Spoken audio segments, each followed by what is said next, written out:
The You doors to the dare great defy hall me? opened I with a fight for sound like honor! a held On that breath knee! finally released. You Vera dare Hartwell defy walked through me? them alone. I fight for The honor! hall was On that enormous knee! in the way that only things built by civilizations older than human language could be enormous. The ceiling climbed so high above that the air near the top had its own weather. Faint wisps of condensation drifting like clouds between the floating lights. Those lights hung without visible support, hundreds of them, casting a warm gold glow across curved rows of seating that rose up from the central floor like the inside of an ancient amphitheater.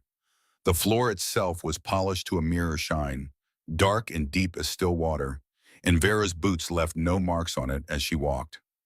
She was 3 steps inside when the first laugh reached her. It came from the left side of the hall, high-pitched, a sound like metal wire pulled too tight and suddenly snapping. She didn't turn toward it. She kept walking. Her boots made heavy, deliberate sounds on the polished floor, each step a small effort, each step accompanied by the grinding complaint of servo motors that had long since stopped working the way they were designed to work. The left knee of her armor produced a sharp clicking sound with every stride, not a random sound, a precise one. Click, step, a metronome counting down something she didn't want to think about. The second laugh joined the first, then a third. Within 30 seconds, the hall was alive with it. She knew why they were laughing. The armor had once been white, military white, the color of institutional confidence, the color that said, we know what we are doing and we are very good at it. That white was mostly gone now. Fire had taken most of it, leaving raw metal showing through in broad, irregular patches, the silver gray of exposed steel that had been heated and cooled too many times. The right shoulder plate hung at an angle that no shoulder plate was ever supposed to hang, held in its rough position by a length of wire that an old man in a maintenance shed had found at 3 in the morning because it was what was available and the plate was going to fall without it. The chest piece was crossed with scorch marks that ran in black streaks from the left side to the center, records of plasma discharge absorbed at close range. The left arm was wrong in a way that took a moment to understand. The metal wasn't the same color as the rest of the suit.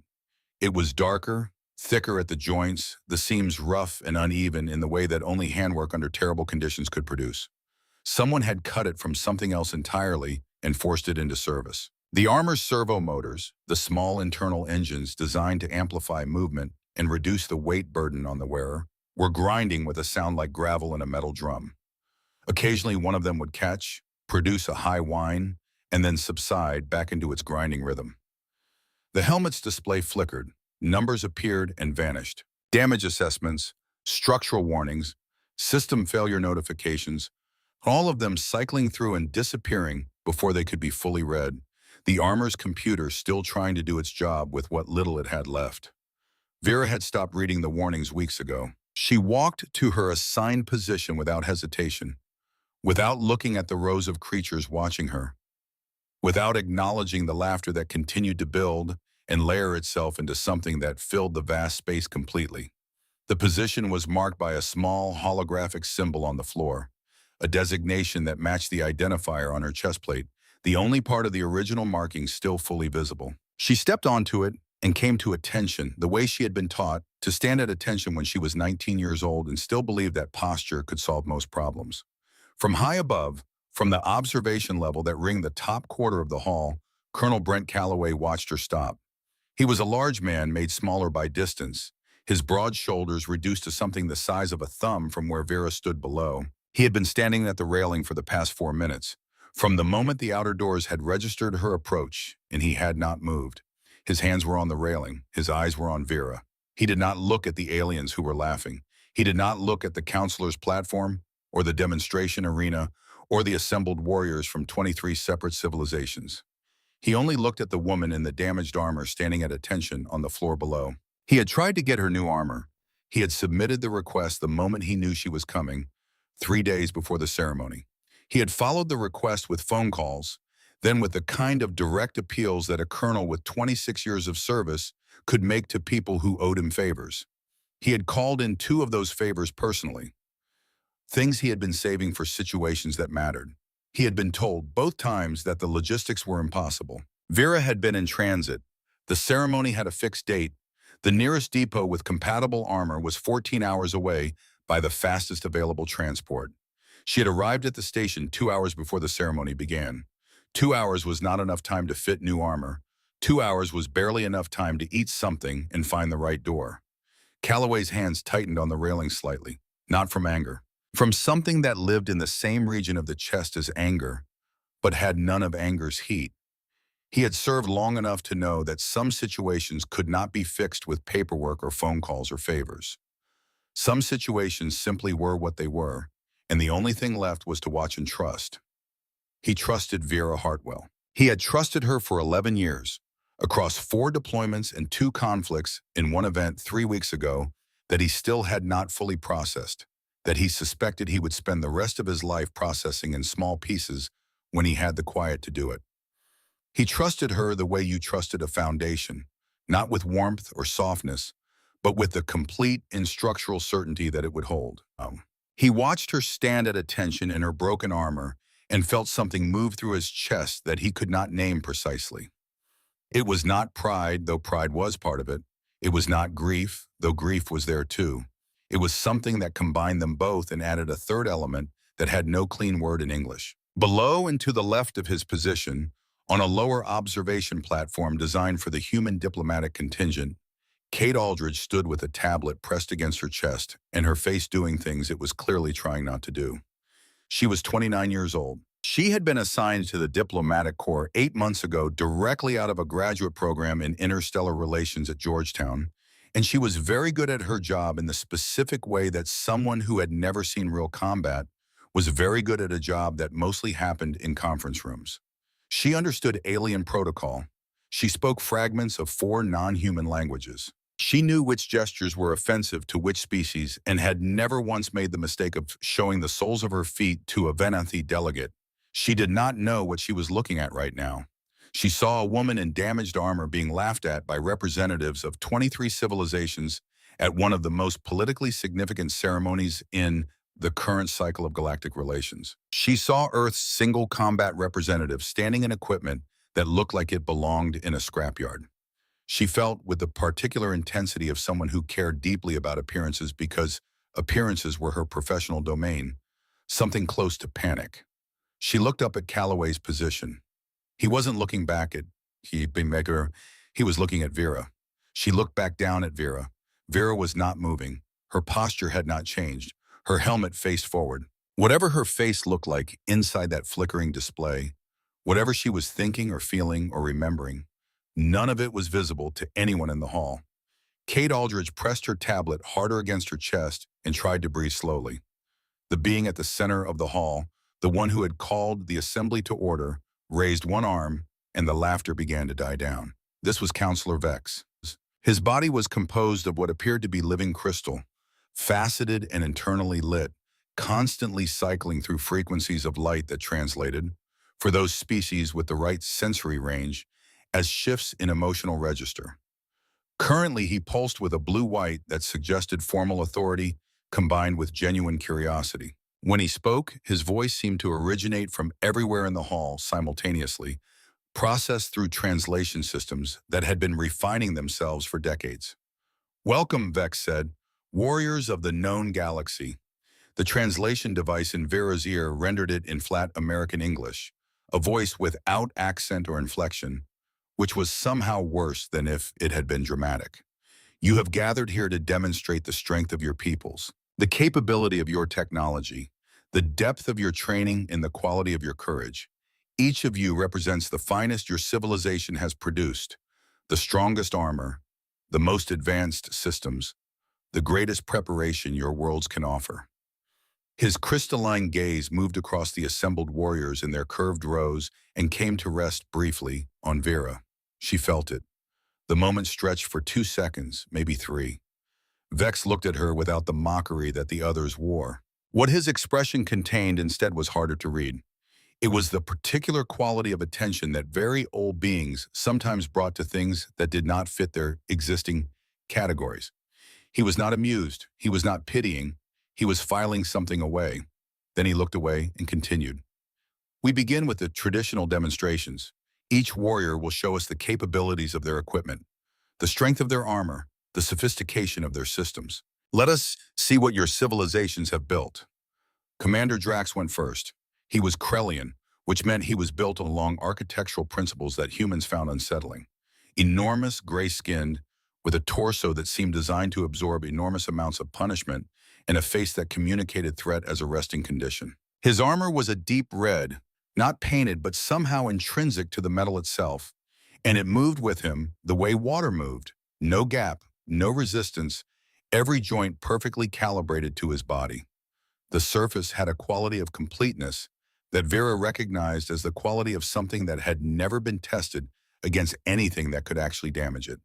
He walked to the center of the demonstration arena without ceremony. A holographic display appeared above him, showing structural readings and energy absorption metrics. "I am Commander Drax of the Krellian Empire," he said. His voice was what mountains would sound like if mountains could speak. "This armor was forged in the heart of a dying star. It has never failed. It has never faltered." He looked at Vera when he said the second sentence. His small yellow eyes found her across the hall with the precision of a targeting system. The demonstration drone descended from the ceiling. Basketball-sized, humming with stored energy, it positioned itself 12 feet in front of Drax and fired a beam of concentrated blue-white energy directly at his chest. The beam was intense enough that several of the less robust species in the audience made sounds of alarm. The light was blinding for half a second. When it cleared, Drax stood unchanged. His armor didn't have a mark on it. The holographic display showed that the beam had carried sufficient energy to liquefy 6 inches of solid steel plate, and Drax's armor had absorbed it completely, not even registering a temperature increase on its outer surface. The Krellian warriors in the audience produced their approval sound, a rapid clicking of claws that sounded like hail on a metal roof. Drax walked back to his platform. As he passed through the perimeter of the arena, he turned his head toward Vera, with the slow deliberateness of someone making a point. She didn't react. Ambassador Lyra went next.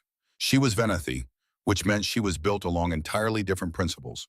Smaller, more refined, with pale blue skin and the kind of physical grace that suggested her species had solved problems with intelligence long before they thought to try solving them with force. Her armor looked as though it had been grown rather than manufactured.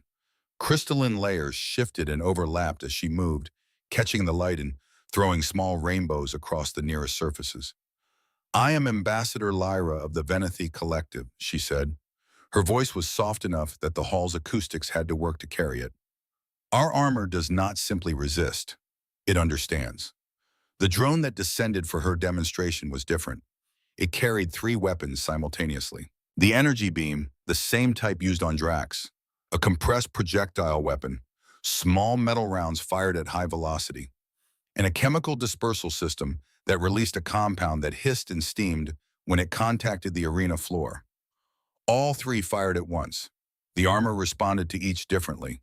Where the energy beam struck, the crystal surface became reflective in less than 1/10 of a second, bouncing the beam upward at an angle. Where the projectile hit, the surface softened, absorbing the impact the way dense foam absorbed a punch and then hardened again. Where the chemical landed, the armor simply dissolved that section and grew new material from within, filling the gap within 3 seconds. The hall produced sounds of appreciation in a dozen registers. Lyra returned to her platform and, as she passed Vera's position, glanced at the damaged armor with an expression that Vera's translator couldn't interpret, but that Vera's own reading of faces understood immediately. It was the expression of someone who had already made a decision about what they were looking at and felt certain of the decision. Vera filed that away too. The demonstrations continued. A species that had no name humans could pronounce showed armor that disappeared completely, its wearer becoming invisible to every sensor in the hall until the moment they chose to reappear. A being composed mostly of interlocking segments showed armor that could separate into independent pieces, each one fighting autonomously to protect the central body from multiple directions. A warrior from a civilization that had been spacefaring before humans had agriculture showed armor that could survive submersion in active lava flows, tested live in a contained holographic environment that produced enough heat for the audience to feel from their seats. Each demonstration received its appropriate response. The hall knew how to appreciate excellence. Then Vex turned to Vera. "And finally," he said, "we have Commander Vera Hartwell of Earth." Welcome to the Galactic Council, Commander. Will you tell us about your armor? Every face in the curved rows turned toward her and stayed there. The ambient sounds of the hall, the whispers, the shifting of weight, the soft mechanical hum of translation devices, all of it faded. Vera's voice when she spoke was calm. My armor has seen combat, she said. It has done its job. 2 sentences, no elaboration, no qualification, 3 seconds of silence. Then the laughter came back, harder than before. Counselor Vex raised one arm and the laughter receded. He looked at Vera for a long moment. Something in the quality of his crystalline structure shifted slightly, a frequency she hadn't seen him use before, amber at the edges. We shall proceed to the trials, he announced. The test of endurance. Each warrior will demonstrate what their armor can withstand. The drone descended for Vera's test. It positioned itself in front of her and waited. Before it fired, Vex raised his arm again. Commander Hartwell. His voice had changed by a degree. The formal architecture was still there, but beneath it something else had appeared. The particular quality of caution that emerged when a situation exceeded its anticipated parameters. Your equipment appears to be significantly compromised. Perhaps it would be appropriate to withdraw from this portion of the demonstration. There would be no dishonor in acknowledging the current limitations of your... I'd like to proceed, Counselor. 4 words. Flat, steady, without emphasis or performance. The hall absorbed them. Vex studied her for a long moment, his body cycling through 3 distinct frequencies before settling. Then he nodded. As you wish. The drone activated. The first shot hit Vera in the chest. The same beam that had bounced off Drax without leaving a mark hit Vera's damaged chest plate and forced its way through in several places where the compromised panels no longer sealed properly. The heat bled through in threads, not like the surface temperature of the beam, like something pressed hard against the skin and held there without intention of moving. Vera did not move. The holographic display above her showed the damage assessment in real time. Her armor had blocked approximately 60% of the beam's energy. The rest had passed through. By the quantitative standards that the display was designed to communicate, her armor had failed the test. The drone fired again and again. It circled her, finding new angles, testing different panels, working through the compromised sections systematically. Her armor smoked. Small arcs of secondary discharge jumped from damaged edges. The smell of burning metal and scorched insulation reached the front rows of the audience. Vera stood in the center of it. She did not flinch. She did not shift her weight. She did not bring her hands up or change the angle of her head. She stood at attention in damaged armor being hit from every direction, and she was perfectly, completely still in the way that only someone had been enduring pain long enough for it to become a background condition could be still. The threshold had been recalibrated so far from its original setting that what would stop another being was simply the landscape she existed in now. After the 12th shot, Vex called a halt. Sufficient, he said quietly. The thinking silence that followed was different from everything that had come before it. The hall was full of beings processing something that hadn't resolved into meaning yet. The beings who communicated through color had gone a deep, uninterrupted blue. The Krellian contingent had stopped their ambient claw-clicking entirely. Drax, in his front row seat, had gone very still in the way he went still when a situation required his full reassessment. The mobility trials came next. Holographic architecture materialized in the arena, an obstacle course built to test the agility enhancement systems of advanced combat armor. Barriers twice the height of a human, narrow passages designed for armored frames moving at speed. Obstacles that required precise, powerful movements, delivered with the confidence of a system working at full capacity. The other warriors moved through it with the ease that excellent engineering made possible. Drax went through like a force of nature, each barrier reduced to a problem his armor solved automatically. Lyra moved with fluid precision that was closer to dance than combat. The invisible warrior completed the course without appearing to touch any of the obstacles at all. When Vera's turn came, she walked. Not slowly, but walking. Her damaged servo motors couldn't sustain the load that running required. Where the other warriors had jumped the high barriers, she climbed them, her hands finding purchase, pulling the weight of her failing armor up through physical effort alone. Where the others had moved through the narrow passages at speed, she pushed through, letting the passage walls take the contact, the metal of her armor scraping and ringing against the holographic surfaces. Where they had vaulted obstacles, she stepped over them with the care of someone whose left leg was held together by something not originally designed for extended service. She finished. It took her 3 times longer than anyone else. Smoke was rising from both knee joints by the end. The grinding of her servo motors had worsened measurably, but she stepped off the final platform and returned to her mark without ceremony, without acknowledgement of the difficulty, without any signal that what she had just done was different in quality from what the others had done. The crowd did not laugh anymore. They had moved somewhere past laughter into a region that didn't have a simple name. Confusion was part of it. Something else was gathering underneath the confusion, not yet identified, not yet fully formed, but present. Kate Aldridge had been watching from the diplomatic section with the particular quality of attention that people brought to watching something they could not look away from even when they wanted to.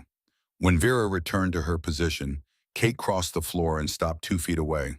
She looked at the damaged armor up close for the first time, the wire holding the shoulder plate, the mismatched metal on the left arm, the scorch marks on the chest that didn't look like testing scorch marks.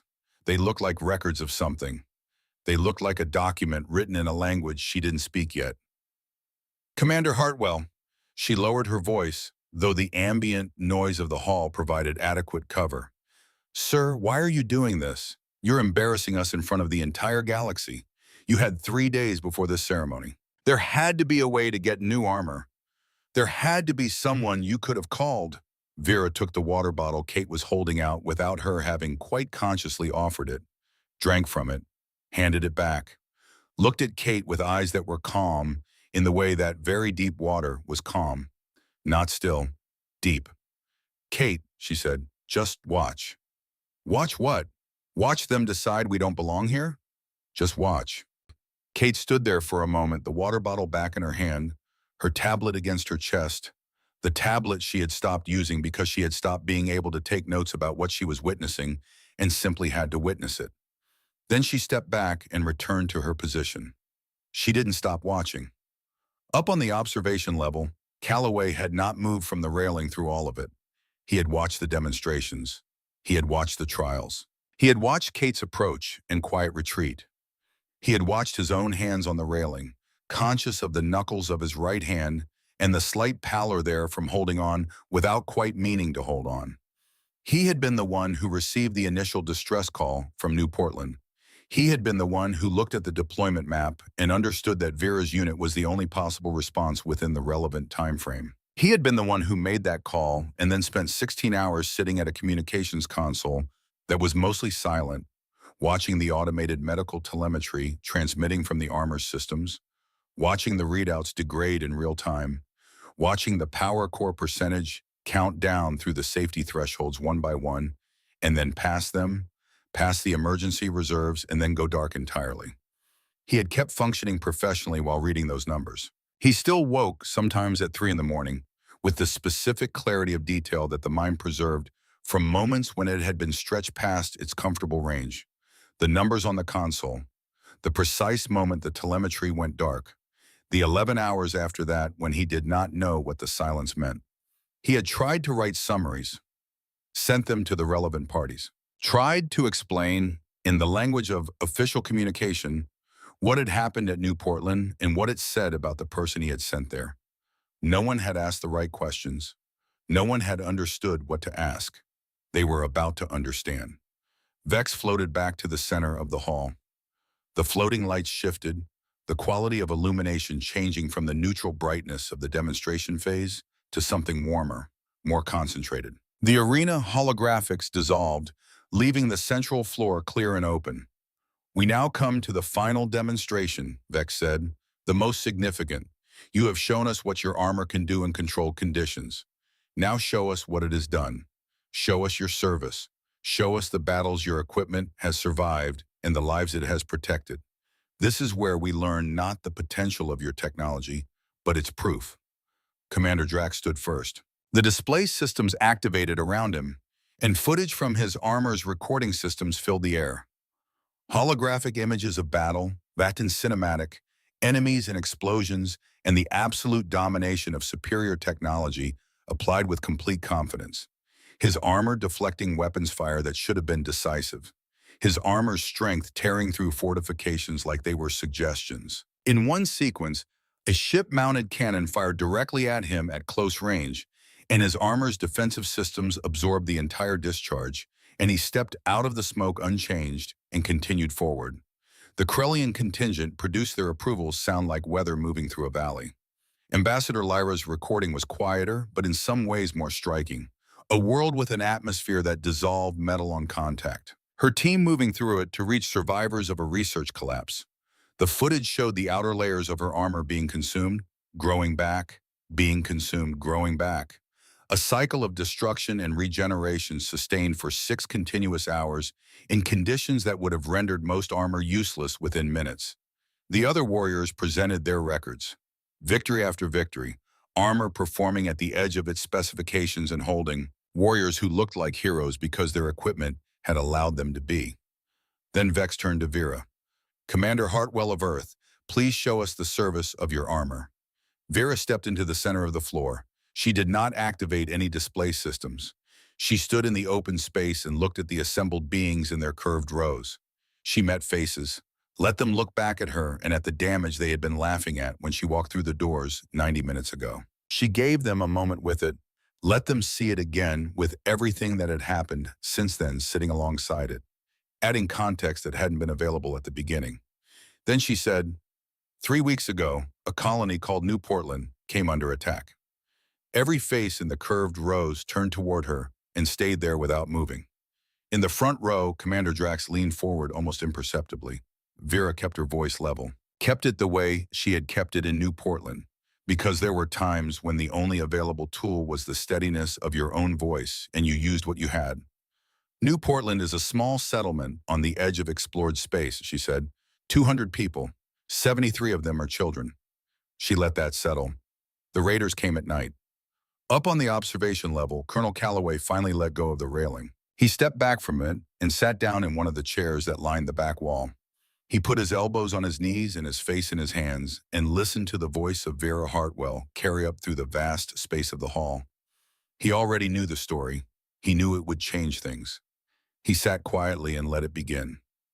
The raiders came at night. That was the first thing Vera said, and she said it the way you stated a fact that had no drama left in it because you had turned it over in your mind so many times that it had worn smooth. The drama was still there. It lived in everything around the fact. But the fact itself had become something she could hold without flinching. She had led a team of 7. That was how she put it. A team of 7. Not her best 7, not 7 volunteers, not 7 heroes. 7 people who were in the right place at the right time, which in military terms meant 7 people who were close enough to respond before anyone else could. Vera's unit had been running a routine supply audit on a depot 3 hours out from New Portland when the distress signal came through. 3 hours out was close. In the geometry of that particular region of space, 3 hours out was the difference between someone arriving and no one arriving at all. She described New Portland briefly. A settlement built low against the ground, the way settlements on exposed worlds were built, structures that didn't reach up and catch the wind or present large profiles to whatever might be coming across the open distance. A main hall at the center, living quarters radiating outward in 4 directions. A perimeter wall that was adequate against the wildlife of that world and completely inadequate against what showed up that night. 200 people behind that wall, 73 of them children. The raiders had numbers and heavy weapons and orbital support from 2 ships holding position above the atmosphere. They had surrounded the settlement before Vera's team arrived. They had positioned themselves at every approach with the competence of people who had done this before, who knew how these things went, who understood the mathematics of overwhelm and had no reason to expect the mathematics to change. Vera had looked at the tactical picture for approximately 90 seconds. Then she had told her team where to go. In the curved rows of the hall, the assembled warriors listened. Some of them had fought. Some of them had commanded. All of them understood at a functional level what it meant to assess a tactical situation with no good options and make a decision anyway. They listened with the particular quality of attention that soldiers gave to other soldiers' stories. Critical, searching for errors or exaggerations, or the self-serving reframings that the memory of combat always produced.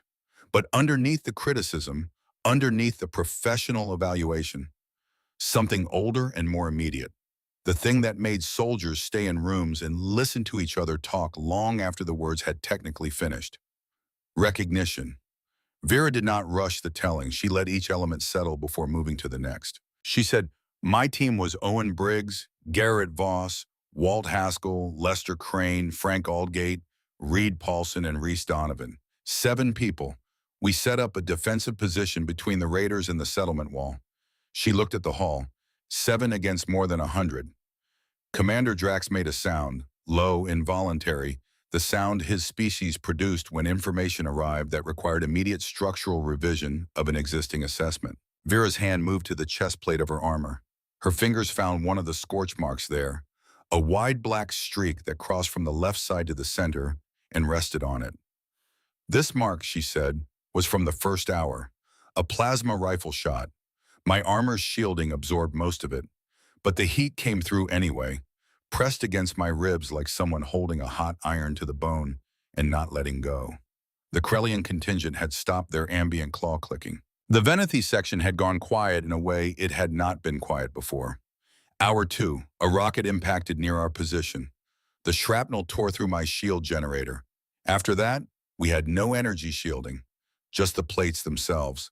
She moved her hand to the right shoulder, to the wire-held plate that had been drawing laughter since she walked through the doors. Hour 3. The word hung in the air.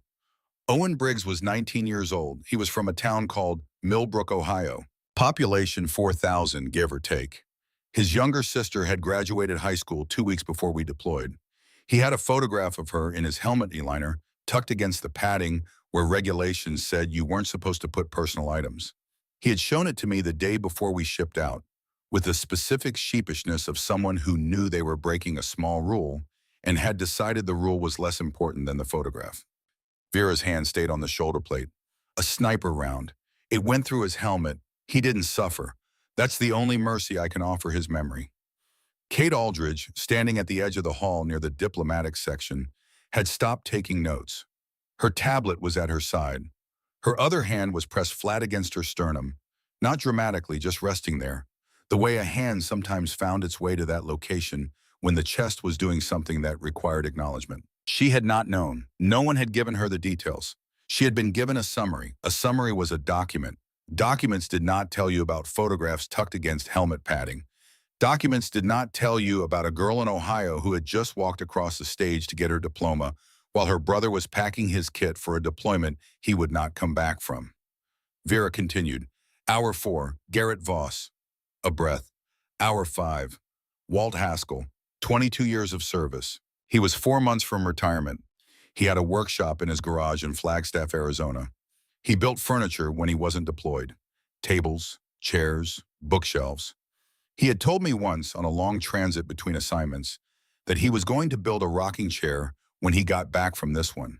Said he'd earned the right to sit still for a while and watch the light move across the yard.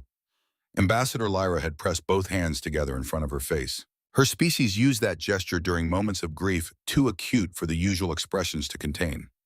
Several of her colleagues had done the same without coordinating it. Hour 6, Reed Paulson. Vera moved her hand from the shoulder plate back to her side. That left Reese Donovan and me, and 3 more members of the team. Still more than 80 raiders. Reinforcements were still 8 hours away. She looked up from the floor and out at the assembled beings in a way she hadn't quite looked at them before. Not the neutral forward gaze of a soldier at attention. Something that acknowledged them directly, that she was speaking to them specifically, and that what she was about to say was for them to understand, not just to hear. Reese Donovan looked at me. He didn't say what he said the way people say things when they've given up. He said it the way people said things when they were doing math they trusted completely, and the math kept coming out the same answer. He said, "This is not survivable. Call evac. We have done what we can." The armor's clicking filled the silence for a moment. He was not wrong. By every calculation available to us, by every metric that military training taught you to apply to situations like that one, he was absolutely correct. We had lost most of our team. We were outnumbered by a ratio that made the word outnumbered feel inadequate. Our support systems were degraded. Our shields were gone. The orbital ships above us could, at any moment, decide the situation called for a different approach entirely, and end things from a distance. She looked at the floor for one moment, then back up. I looked at the settlement wall. I thought about the people behind it. I thought about the 73 children, and I thought about what would happen in the hours between our extraction and the arrival of the reinforcements. Her voice didn't change.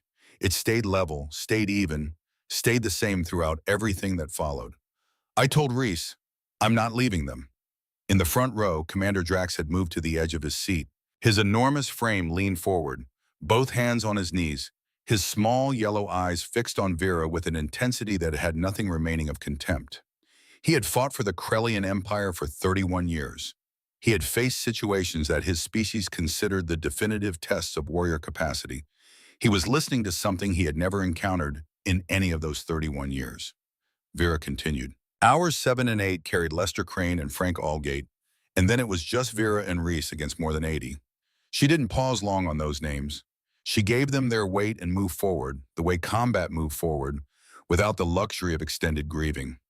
Then she moved her hand to her left arm, to the section of mismatched metal welded on in rough, uneven lines that had been visible since she walked through the doors. Hour 7, a plasma grenade went off near our position, the same grenade that killed Lester Crane. He had seen it land and tried to kick it clear of the firing line. He almost made it. She touched the edge of the mismatched metal. The blast destroyed the servo assembly in my left arm. The whole arm section was non-functional, and the heat shield on my right arm failed in the same explosion. I could smell my own skin burning through the compromised plates. She looked at the rough weld lines. I made a decision. I cut the damaged arm plate off. There was a water storage tank in the settlement that had taken a hit earlier in the fighting. The metal from that tank was not rated for combat use. It wasn't the right alloy. It wasn't close to the specifications for what armor was supposed to be made of. Something moved across her face and was gone. An older man came out of the settlement while I was working. White-haired, calm in the way of someone who had decided that calm was the only thing he had left to offer. He didn't ask questions. He found wire in the maintenance shed nearby and held a flashlight steady without being asked while I shaped the metal and ran the welds. She touched the shoulder plate, the one held by wire. The wire on this plate came from that shed. His name was Aldous Greer. He wound it himself at 3 in the morning with whatever he had because the plate was going to fall and he could see that and he did something about it. She looked at the wire for a moment, this rough utilitarian thing that had become, without anyone intending it, the detail that made a dozen beings in the front rows lean forward almost simultaneously. I finished the repair one-handed, my right hand, the burned one. The one I had just wrapped in emergency medical gel and kept working with because stopping was not an available option. She set her hand down. I went back to the firing position. The beings who communicated through color had shifted to a deep and uninterrupted blue that had not changed in several minutes. Hour 8, Frank Allgate said simply, without additional architecture. By that point, the simplicity was its own structure, carrying weight precisely because it refused to perform the weight it carried. That left Reese in me. She touched the area of her chest where the power core housing sat behind the plate. Hour 9. The hall waited with the quality of attention that was beyond ordinary attention, the kind that bodies produced when they had committed every available resource to a single point of focus. Every combat suit has warning systems for power depletion. 20%, the system begins recommending withdrawal. 10%, it starts shutting down secondary systems to preserve core function. 5%, it enters emergency conservation mode and automatically initiates an extraction signal. She looked at the assembled warriors. At hour 9, my armor's power core passed through all of those thresholds. I watched the percentage on my display count down. I watched it reach 5. I watched it reach 2. I watched it reach 1. One slow breath. Then the display went dark. Counselor Vex's crystalline body pulsed through a long, slow cycle of deep amber light. This was not a frequency he used often. In Vex's species, deep amber indicated the processing of something that altered existing structure at a fundamental level. Not surprise, something more permanent than surprise. 240 pounds, Vera said. That is the weight of this armor. With the power core active, the servo motors bear that weight. They amplify movement, They compensate, they make the armor feel like an extension of the body rather than a burden placed upon it. She looked down at the armor surrounding her. Without power, there is no amplification, no compensation, no assistance of any kind. 240 pounds of metal, distributed across the body, every movement requiring the full force of the muscles underneath. Moving forward requires pushing against it. Lifting an arm requires lifting the arm plus the weight of the arm's armor. Turning requires rotating against inertia that has no interest in cooperating. She looked up. I stood in the dark inside my armor for 3 seconds. My suit's computer was gone. My display was gone. No targeting, no threat assessment, no communications beyond a basic short-range signal, no suit telemetry, no clock, nothing. Just the inside of a metal shell that weighed as much as a grown adult. She looked at the hall. Then I took a step. Commander Drax stood up. He did it without apparent decision, the way bodies sometimes moved ahead of the mind when the mind was occupied with something larger. His enormous frame rose from the curved seat, and he stood in the front row and said nothing. He simply stood because standing seemed to be the only appropriate physical response to what he was hearing. And he was a being who responded to things with his body before he responded to them with words. Vera continued. Reese's armor had failed 20 minutes before mine. He had been carrying the dead weight of his suit longer than I had. When his power cut, he lost effective mobility. He was spending everything just to manage the mass, nothing left for anything else. When I reached him, he was behind a section of collapsed wall, his weapon still in his hands, still watching the approaches. She touched the place on her chest where his transmission had come through. I told him to stay down and stay behind the wall. I told him I was going to hold the position. He said, Vera, you can't hold it alone. I said, then watch. In the diplomatic section, Kate Aldridge made a sound that she immediately contained. She pressed her hand to her sternum and looked at the floor for a moment and then back at Vera, and the expression on her face had become something that her professional training had not equipped her for, and that she was managing the only way available to her, which was by not managing it at all and simply letting it be what it was.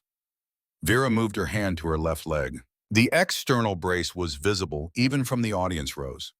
The metal struts running from hip to ankle, the tension cables, the engineering of emergency stabilization applied to a body that had continued operating long past the duration that emergency stabilization was designed to accommodate. Hour 12, she touched the brace with 2 fingers.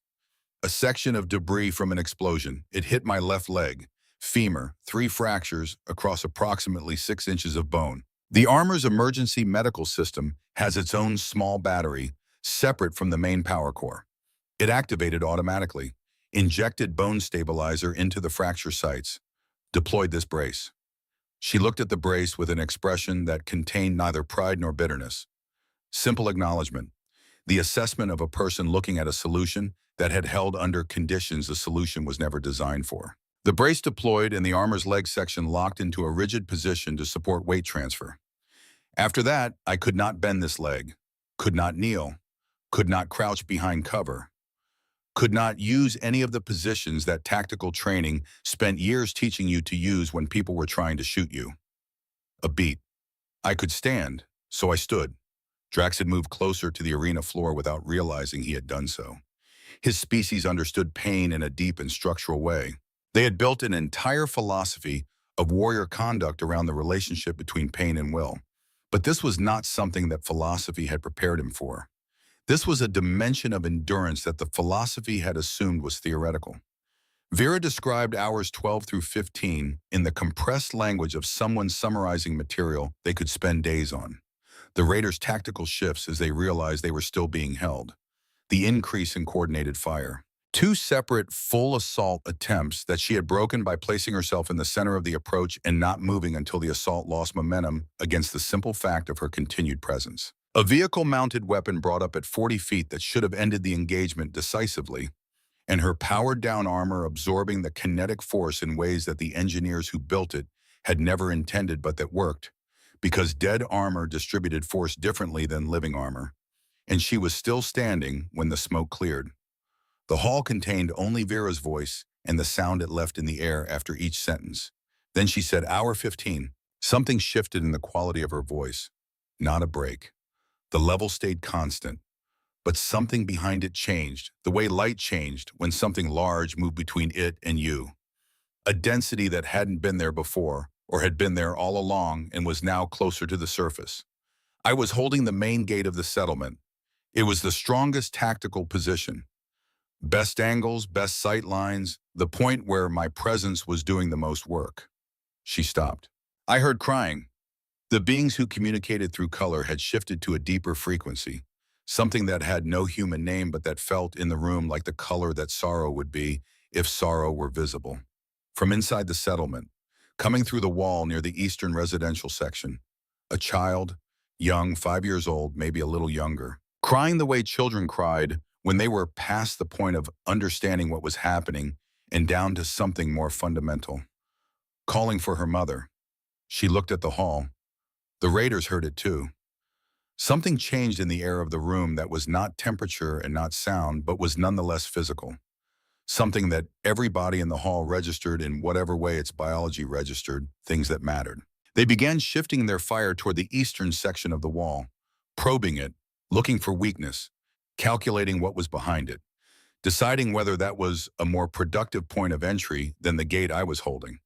Her voice remained level. It remained even and steady in the way that a structure remains standing after everything around it had been removed. I left the main gate. She said it plainly, without explanation or justification. Every being in the hall with any experience of combat understood immediately what leaving the main gate meant. It meant conceding the strongest position. It meant exposing the approach that had cost the most to hold. It meant making a decision that no tactical manual anywhere would endorse. I moved to the eastern section. I placed myself between the raiders' fire and that section of wall. She looked out at the curved rows, and I stood there. In 240 pounds of unpowered armor, with a fractured femur held together by an emergency brace, with a burned arm wrapped in medical gel, with Reese Donovan behind cover 50 feet away, and more than 80 raiders in front of me. She was quiet for one moment that had the weight of several. I stood there, and I did not move. The silence in the hall after those words was unlike any silence it had contained before. It was the silence of beings who had arrived at a place with a complete and functional set of categories and were discovering, without drama or announcement, that the categories were not adequate to what was standing in front of them. Vera reached into the pouch on the left side of her belt. She removed a small data chip, standard military recording format, the kind that armor's internal systems use to log continuous telemetry. She held it up. My armor recorded everything. Every second of those 16 hours. Video, audio, sensor data, medical telemetry, weapons discharge records, every impact absorbed, every structural failure logged, every threshold crossed, and every threshold surpassed. I could show you all of it. She held the chip up in the light.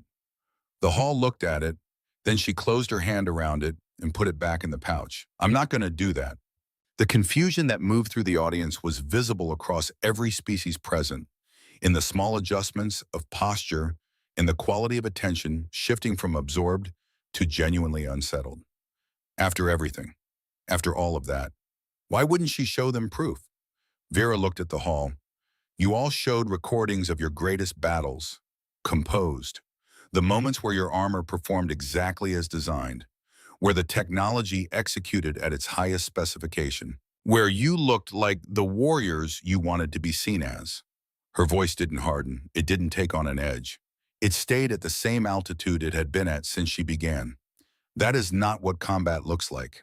That is not what it can. You can record everything and show nothing that matters, because the thing that matters is not in the data. She looked down at her armor for a moment. I don't need you to believe me. I need you to understand something. And understanding is not the same as believing. She took one slow breath. The reinforcements arrived at hour 16. I heard their ships, a specific harmonic military-grade engines at deployment speed.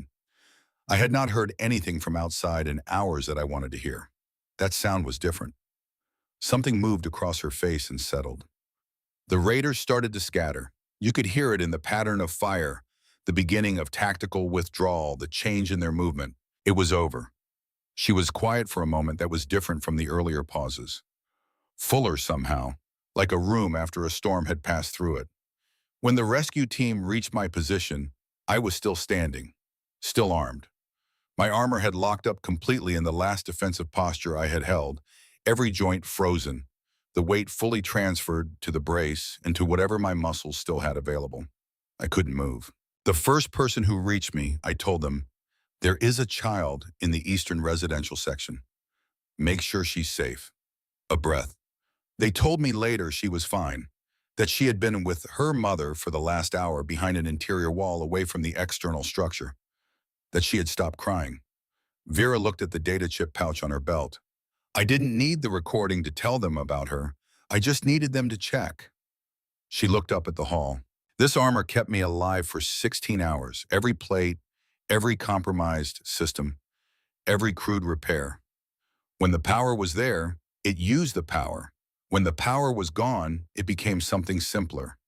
A shell, a barrier, a thing that could absorb force and distribute it and stand between the people inside the wall and the people trying to come through it.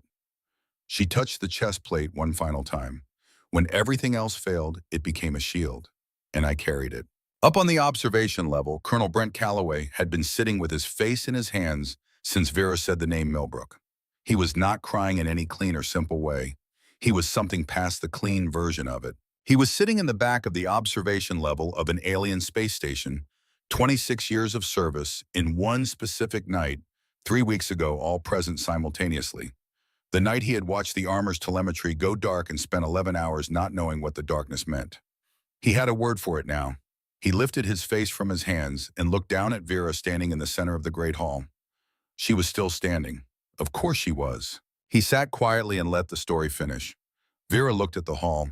"I'm not finished," she said quietly. "There's one more thing I'd like to show you." Her hands moved to her helmet. Her hands found the helmet's seal release. The sound it made was small, a soft mechanical click, the pressurized locks disengaging in sequence, a brief hiss of equalized atmosphere. In a room the size of the Great Hall, with its floating lights and its curved rows of beings from 23 civilizations, that sound should have been inaudible. Every being in the hall heard it. The silence had been building since Vera began speaking. It had deepened through each hour of the timeline, through each name, through the moment she put the data chip back in her pouch without showing its contents. But this silence was different from all of those. This was the silence that formed when a crowd understood it was about to witness something it could not unsee. When the weight of the coming moment was already present before the moment arrived. Vera lifted the helmet from her head slowly. She set it on the floor beside her with the care of someone setting down something that had earned the right to be handled carefully. Her face was revealed to the hall for the first time. Several beings made sounds, not laughter. Nothing close to laughter. These were shorter, quieter, the involuntary sounds of recognition arriving faster than the mind could organize a response to it. Her face was thin, not the thinness of someone who had always been thin, the thinness of weight lost under sustained stress, the hollowing of the cheeks that happened when a body consumed itself to keep functioning past reasonable limits. Dark circles sat beneath her eyes with the density and color of old bruising, purpled and deep, the kind that 3 weeks of inadequate sleep had not touched. A scar ran from her left temple down to the line of her jaw, still pink, still raised slightly from the surrounding skin, in the phase of healing that meant it hadn't decided yet what it was going to be when it finished. Her hair, where it had been compressed beneath the helmet, was pressed flat and shot through at the temples with gray that had not been visible in her service photograph from 14 months ago. She looked older than her file said she was, but it was her eyes that held the room. They were calm. Not the performed calm of someone managing an expression for an audience. Not the flat affect of dissociation. The specific quality of calm that existed on the far side of prolonged extremity. The calm of someone who had been through every version of fear available to a human being and come out somewhere past it, in a place where fear was a known country they had already crossed, whose geography they knew, whose weather held no surprises. She looked at the hall with those eyes and reached for the chest plate. The chest plate was complicated. Multiple catches, several cable connections that still carried minimal current from the emergency battery. She worked through each one methodically. When she disconnected the main data line, the armor's computer produced a small sound, not a warning tone, something that the translation devices could not categorize because no language in their database had a word for the sound a machine made when it had done everything it was capable of doing and was finally being allowed to stop. The chest plate came away. The wells holding two of the emergency repairs gave way as it did. Small pieces of metal fell to the floor with a sound like scattered coins. Vera didn't look down at them. She held the chest plate in both hands for a moment. This piece of equipment that had been pressed against her body for 16 continuous hours of combat and 3 weeks of everything after. And then she set it carefully on the floor beside the helmet. Underneath it, her shirt told its own story. The fabric was a military base layer, designed to be worn beneath armor for extended periods. It had been changed since New Portland. The medical team had attended to that. But 3 weeks of healing had produced their own record. Bandages wrapped her rib section, visible through a tear in the fabric. The bandages were clean, recently changed. But at 2 points along the lower left side, the white gauze had taken on a faint red tinge where the tissue beneath was still working through its decision about whether it was finished. Ambassador Lyra stood up. She rose from her seat with the fluid movement of her species, and her voice carried through the room with the clarity that soft voices achieved in true silence. "Commander Hartwell." She stopped, started again. "Vera, you are injured and you need medical attention. What you're doing, I understand it, but your body is telling us something that should not wait for ceremony to conclude." Vera looked at her. It was not a dismissive look. It was the look of someone who had heard precisely what was said, who understood it completely, who agreed with it, and who had placed agreement in a category that was currently secondary to something else. She gave Lyra a small smile, the kind that acknowledged concern without resolving it. Then she picked up the right arm section of her armor. As she pulled it away from her arm, the sounds from the nearest rows were audible. Not gasps in the human sense, because the range of respiratory systems present produced too many different sounds for any unified description. But the combined effect was a wave of involuntary response moving through the hall, species after species registering what was visible underneath and producing some version of the sound that bodies made when the mind received something it had not prepared space for. From her elbow to her wrist, her right arm was covered in burn scarring. The skin was still in the active phase of healing, still pink and angry at the edges, still making its slow decisions about texture and color, and the eventual form of the permanent record it was creating. When she moved her fingers, some of the beings in the nearest rows looked away, not from disgust, but from the specific discomfort of witnessing pain that was entirely real and that they were entirely unable to do anything about. "Hour 7, Vera said, looking at the scarred arm with the same neutral assessment she had brought to the brace on her leg. "The plasma grenade. When the heat shield on the arm failed, the temperature differential was enough to damage the tissue directly through the underlayer. I wrapped it in emergency medical gel from the suit's integrated kit and kept moving." She set the right arm piece on the floor. She moved to the left arm. The mismatched metal looked even more pronounced now, separated from the rest of the suit, the difference in alloy composition and manufacturing method more visible without the context of the surrounding armor. "I did this repair myself," she said, one-handed, my right hand, under fire during a lull between assault waves, with tools from the settlement's maintenance resources and metal from a damaged water storage tank. It is not rated for combat applications. The alloy is wrong for the purpose. The welds are rough because I could not hold the work steady and manage the torch simultaneously with the same hand.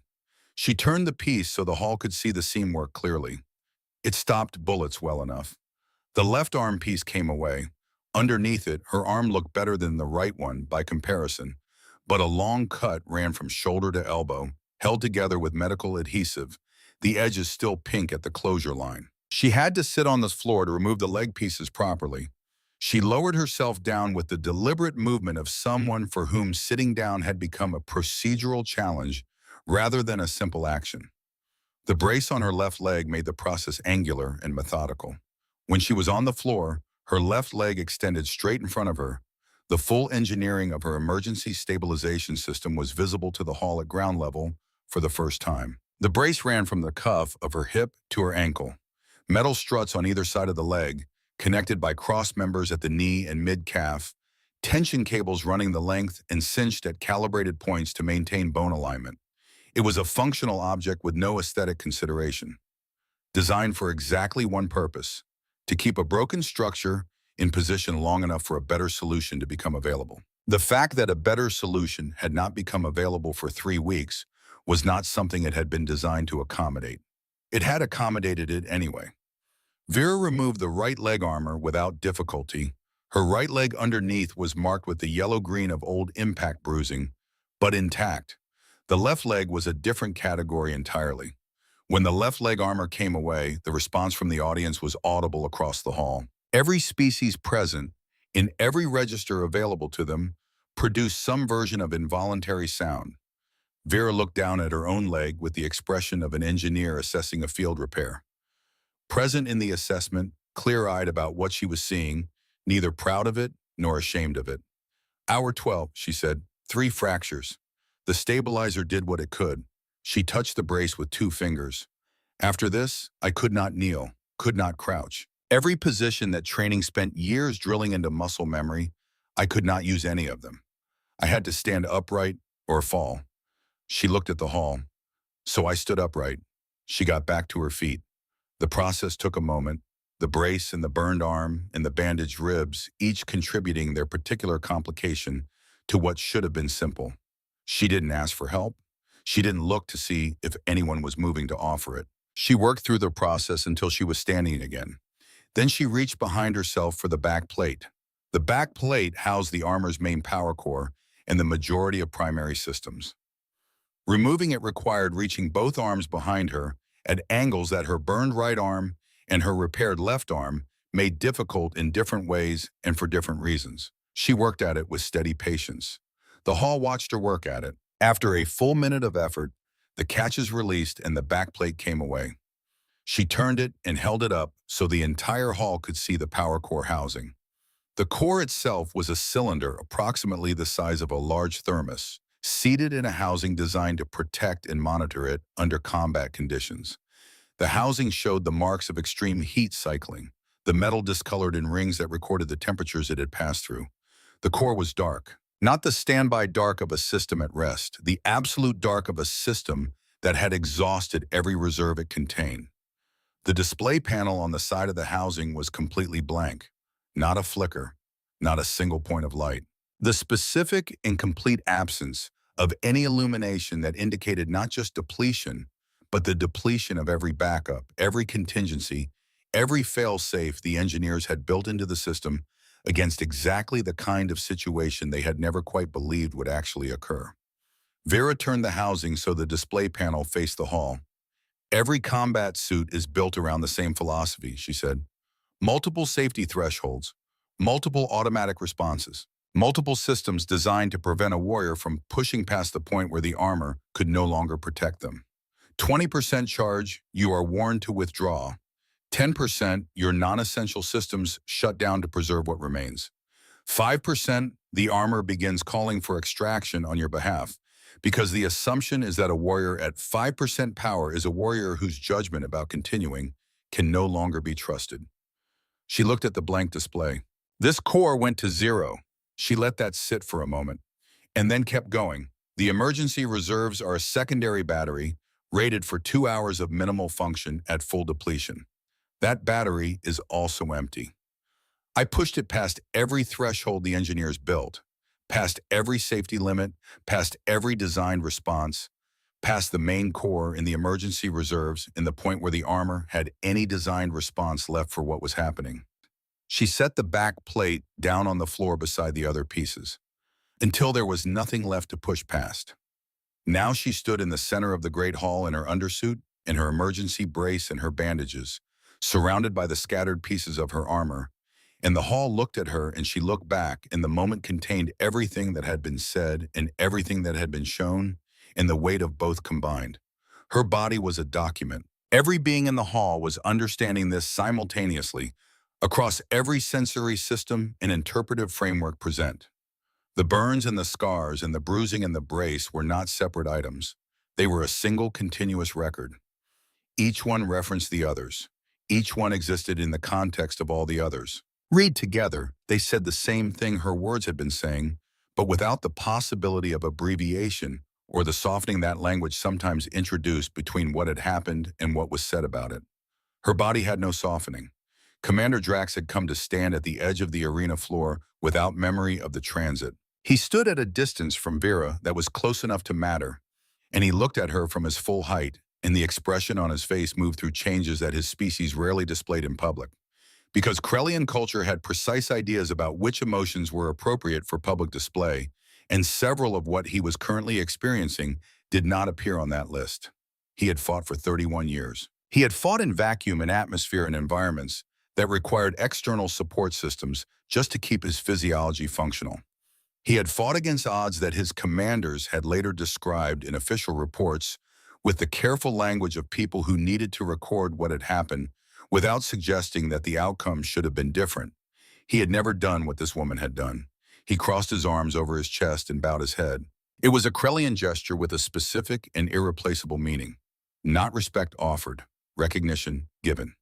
The acknowledgement that what stood in front of you exceeded the categories you had brought with you, and that you were revising those categories accordingly, and that the revision was permanent. When he raised his head, his voice came from somewhere that words did not normally come from in Krellian expression. "I laughed at you," he said. "I saw broken armor, and I was certain I understood what it meant. My certainty was complete. It did not occur to me to question it." He looked at the pieces of armor on the floor. "I was wrong in the specific way that certainty made me wrong. Not simply incorrect. Wrong in a way that says something about the instrument I was using to take the measurement." He placed one large clawed hand over the center of his chest plate. "In my culture, we say that armor is only as strong as the warrior who wears it. We have said this for 1,000 years. We believe we understand it. We repeat it to young warriors as though understanding it is a simple matter of hearing it said." He met Vera's eyes. "We do not understand it. You have shown me that we have been repeating words whose full meaning we had not yet earned the right to claim. The armor failed. You did not. The armor ran empty. You did not. When the armor had nothing left to give, you gave what the armor could not." He held a hand on his chest. "I apologize for my mockery, Vera Hartwell of Earth, without qualification. You have my respect, not offered as a courtesy, recognized as a fact. There is a difference between those two things, and you are owed the second one." Ambassador Lyra came down from the Venethy section. She moved with the grace of her species, but there was something different in it now. Something less composed, the movement of someone going towards something rather than simply moving through space. When she reached Vera, she stopped close enough that the difference in their heights was evident. Lyra smaller, Vera carrying the accumulated weight of her injuries and her 3 weeks of inadequate recovery and 16 hours of everything before that. Lyra looked at the burn scars on Vera's right arm. She reached out and let her fingers hover near them.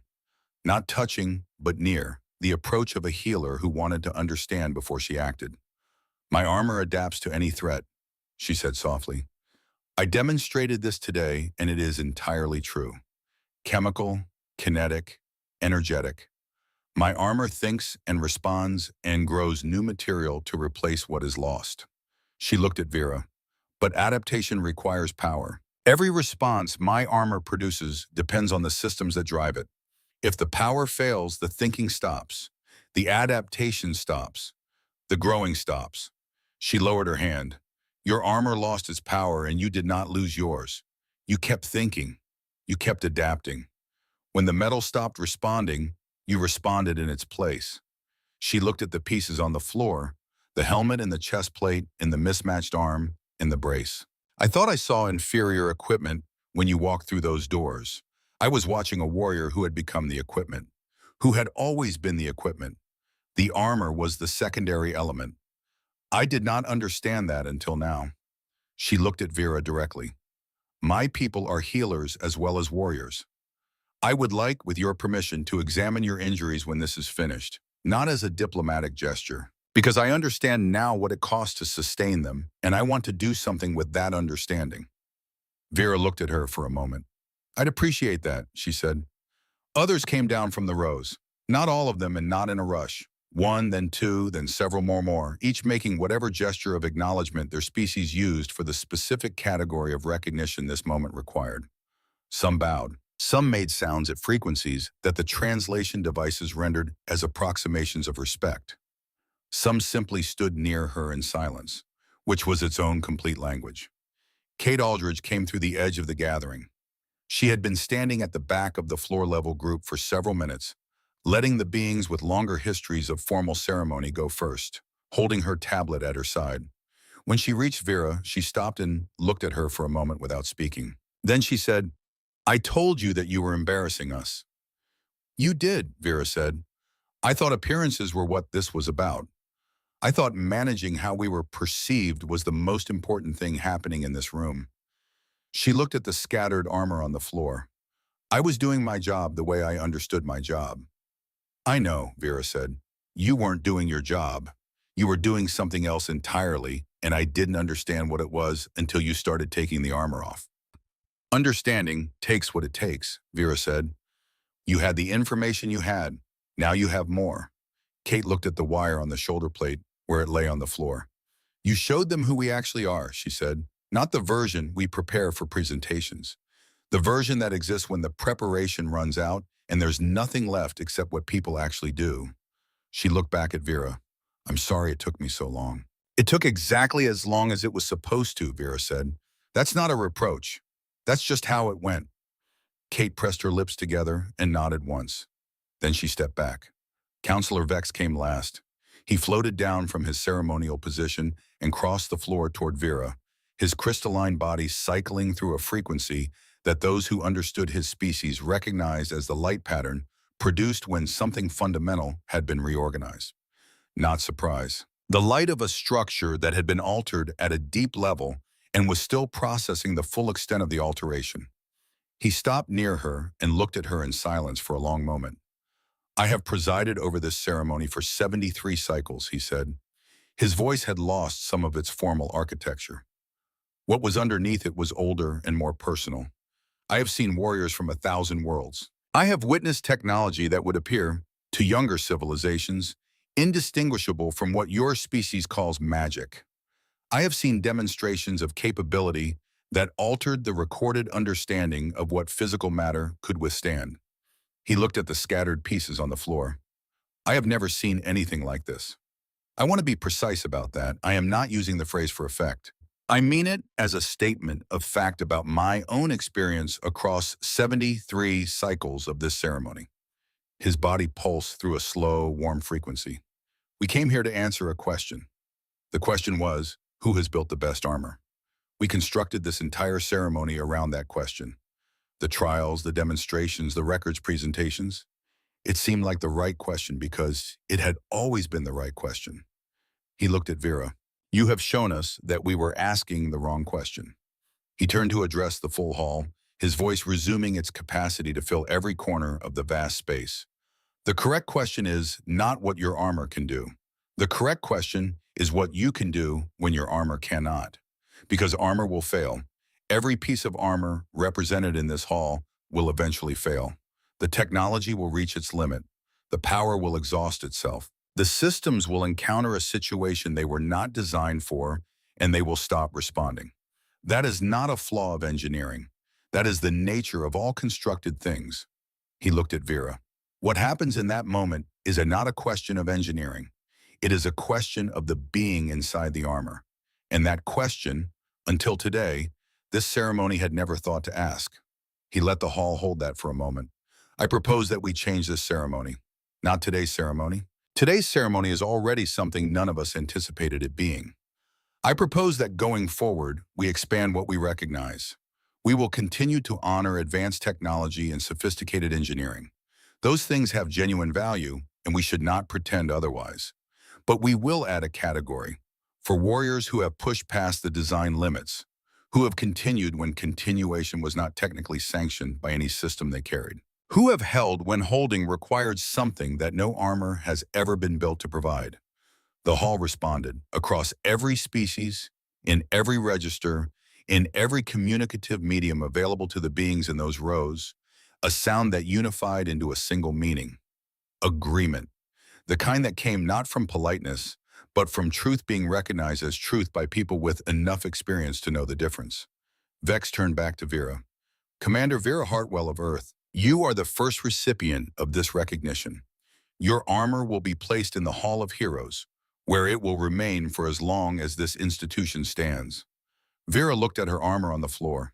She was quiet for a moment, looking at the pieces. The helmet with its dead display, the chest plate with its scorched records, the mismatched left arm with Aldous Greer's wire still wound around the shoulder connection, the back plate with its empty core. Then she said, I have a request, counselor. Speak it.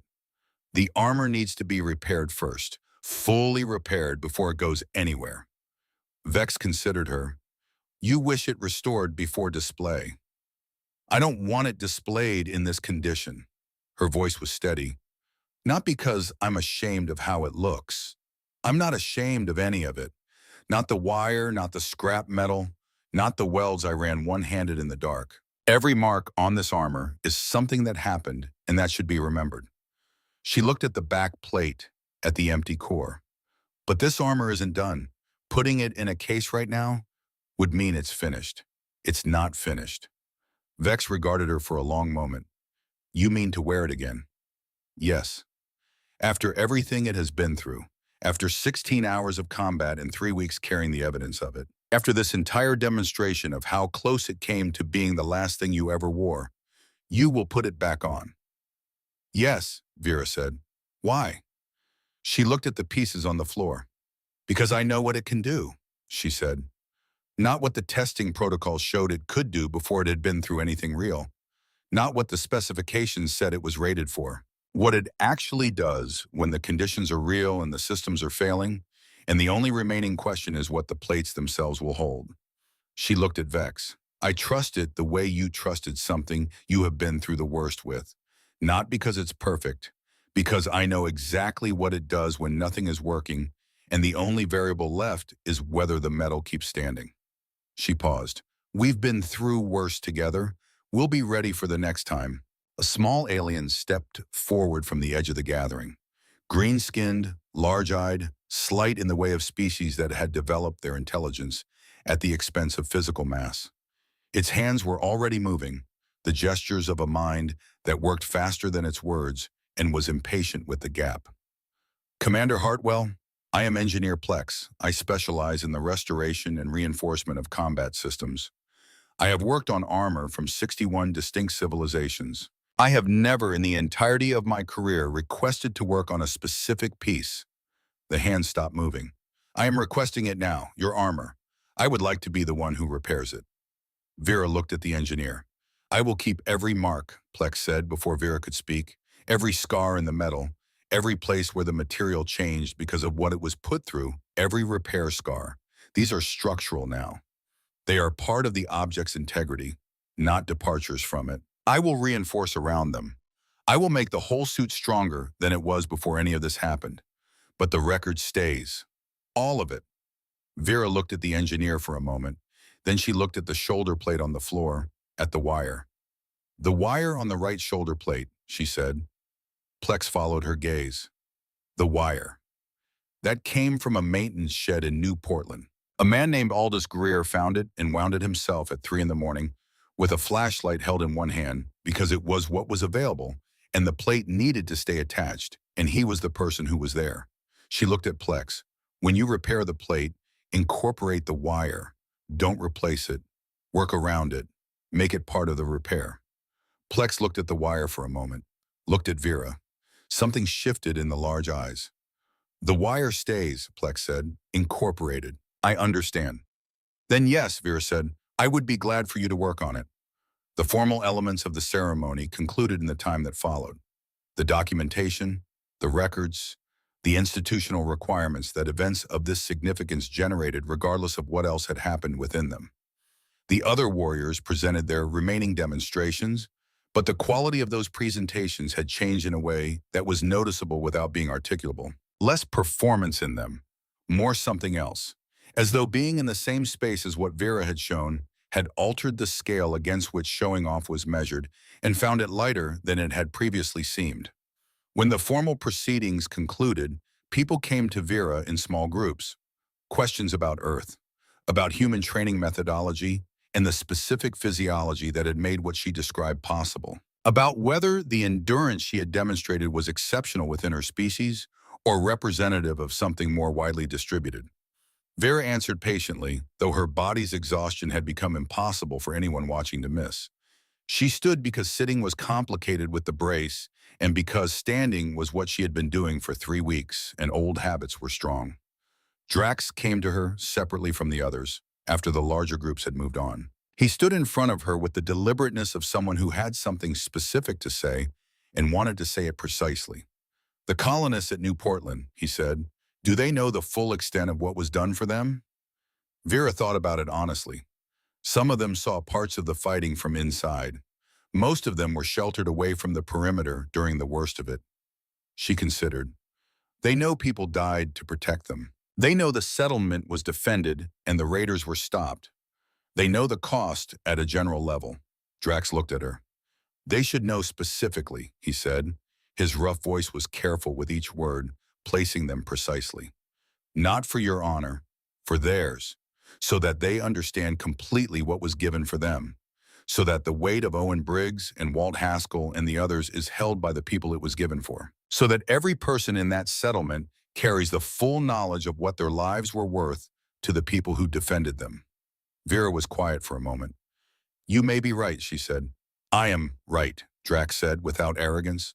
But I also understand that the right moment for a truth is part of how that truth is carried. You will know when. He crossed his arms over his chest in the Krellian gesture one final time. Then he returned to his contingent. Lyra came with 2 colleagues, both carrying the compact medical equipment that the Venethi brought wherever they went as a matter of cultural practice. They examined Vera's injuries with a thoroughness and gentleness that were not in tension with each other. The capability of healers who had been doing this long enough to understand that careful and quick were not opposites.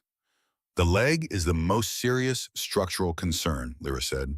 The bone stabilizer performed adequately given the conditions it was operating in, but 3 weeks in an emergency brace has introduced complications that need proper treatment. Not tomorrow. Tonight. I know, Vera said. Lyra looked at her. You knew before today.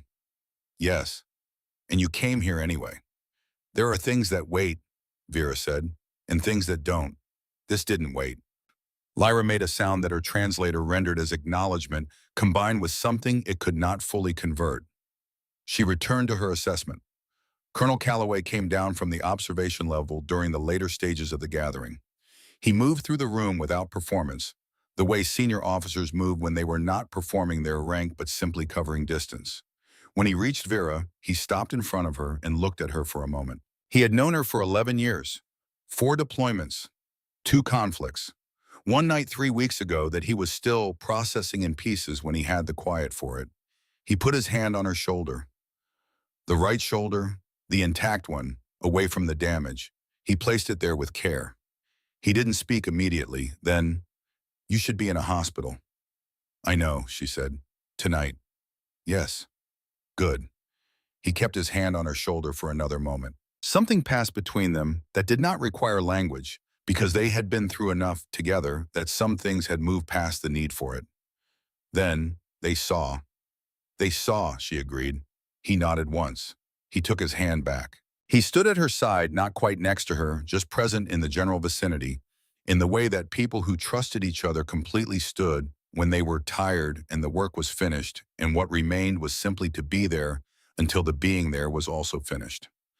The armor pieces were gathered with care. Engineer Plex had produced a transport case, a proper one with the quality of a container designed for significant items, and oversaw the placement of each piece with focused attention.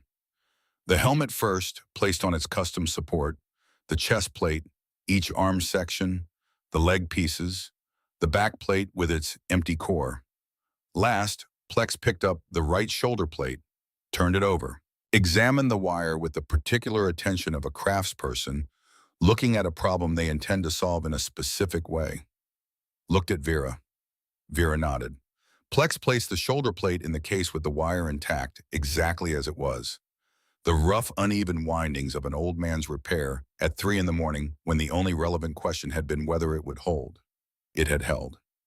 When the case was sealed, Vera looked at it for a long moment. The case was plain, undistinguished, a container.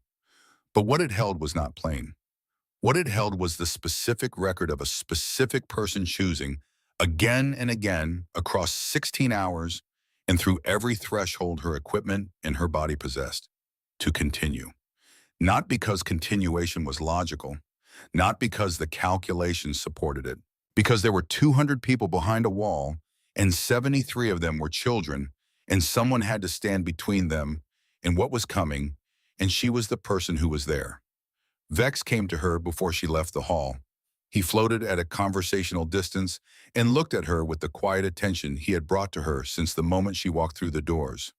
The Hall of Heroes has contained remarkable things for many thousands of years, he said. Weapons that changed the outcomes of conflicts, armor that survived conditions that physics suggested should have prevented its survival.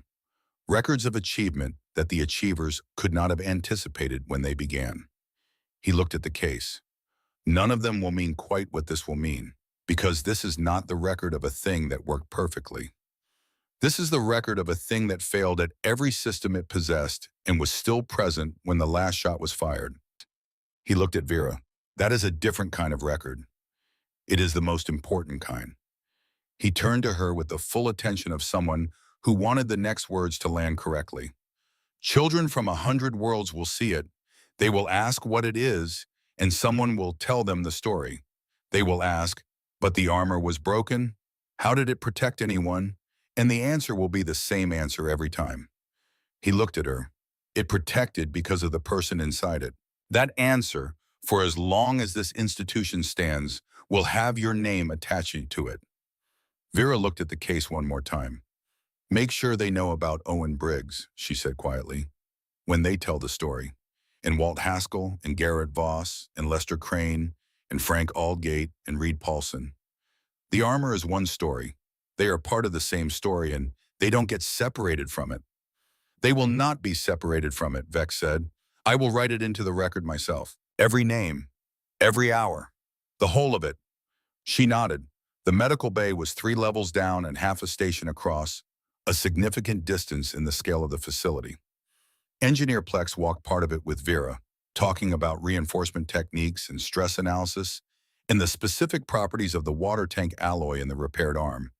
Talking with the focused intensity of someone whose mind had already moved into the problem and was working through it in real time. Vera listened and occasionally offered a suggestion, and the conversation had the quality of 2 people who had found common ground in an unexpected place and were both pleased to have found it.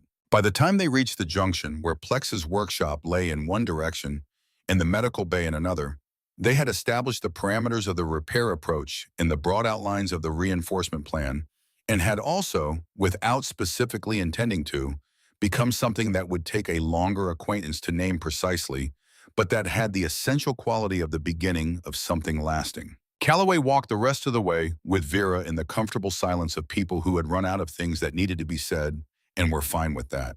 The station's medical wing was human compatible.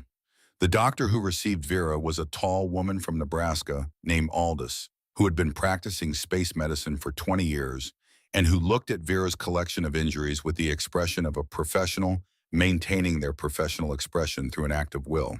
Lie down, she said. Vera lay down. 3 days minimum, Aldous said. The leg alone requires that, possibly more. 3 days, Vera said. We'll see, Aldous said, in the tone of someone who intended to determine the outcome of that particular negotiation unilaterally. Calloway took the chair by the wall. He had reports to write. There were always reports to write. He would write them later. Vera looked at the ceiling. Outside the medical bay's single viewport, the stars held their positions without comment on what had happened or what any of it meant. They were the same stars they had been this morning, and they would be the same stars tomorrow. The armor was somewhere else in the station now, in Plex's workshop, being opened with the care of someone who understood they were working with a primary source. Being examined and understood before it was strengthened and returned to the person who had worn it through everything it recorded. Vera closed her eyes. She thought about New Portland in the early light after the reinforcements arrived. The settlement at dawn, the light coming pale and thin over the low structures. The colonists emerging from inside, moving slowly at first, then less slowly as the silence held and confirmed itself. A woman finding her daughter in the eastern residential section and holding her with the particular quality of holding that was the release of 16 hours of not knowing. She thought about Owen Briggs from Millbrook, Ohio, the photograph in his helmet liner, his sister crossing a stage 2 weeks before he deployed, diploma in hand, not knowing yet what the next months would bring. She thought about Walt Haskell and the rocking chair in the garage and Flagstaff that would never get built, about the tools arranged on their pegboard and the smell of sawdust and the afternoon light coming through the garage window onto a project that had been waiting for him to come home. She thought about Reese Donovan, who was alive in a hospital in Colorado, who had called 4 days ago to tell her he was walking again. Short distances, the physical therapists were cautiously optimistic. He was less optimistic because cautiously optimistic and his definition of walking were apparently calibrated to different standards. And who had said near the end of the call, in the specific tone of someone who had been thinking about how to say something for several days, "You should have let me talk you out of it." She had said, "You never had a chance." He had said, "I know. I'm saying you should have given me one anyway." She had said, "Noted." He had said, "Take care of the leg." She had said, "I will." She was now taking care of the leg. The armor would be repaired. It would come back stronger than it had been before any of this happened, with every scar intact and every mark preserved in one length of wire from a maintenance shed in New Portland incorporated into the shoulder assembly, because a man named Aldous Greer had stood in the dark with a flashlight and held it steady without being asked. When the repair was complete, it would go on a shelf in the Hall of Heroes for a while, in a case that children from 100 worlds would stop in front of and ask about. And then it would come out of the case, because there would be a next time. There was always a next time. The galaxy was very large and the places at its edges were quiet in the way that quiet could be dangerous. And the people who lived in those places sometimes needed someone to stand between them and the things that came across the open distance at night. When that time came, Vera Hartwell would put on her repaired armor and go. Not because there was no one else. Because she had been through the worst of it with this particular suit of armor, in conditions no engineering specification had anticipated, and no safety threshold had been designed to accommodate, and she knew precisely what it did when the systems failed one by one, and the power ran out, and the only remaining question was what the plates themselves would hold. She trusted it, not because it was perfect, because she knew exactly what it was. That was enough. Outside the viewport, the stars maintained their positions without comment, ancient and indifferent and present in the way that things were present when they had been there long before you arrived and would be there long after you were gone. 3 levels above, in the Great Hall, the staff moved quietly through the space, restoring it to its formal arrangement for whatever ceremony came next. They set the chairs back in their rows and adjusted the floating lights and polished the floor where it had been scuffed by hundreds of footsteps during the hours of the gathering. In the center of the floor, where Vera had stood and told the story and taken the armor apart piece by piece and shown 23 civilizations something they had not known they needed to see, there was no mark at all. The floor was polished to a mirror shine, dark and deep as still water, holding everything.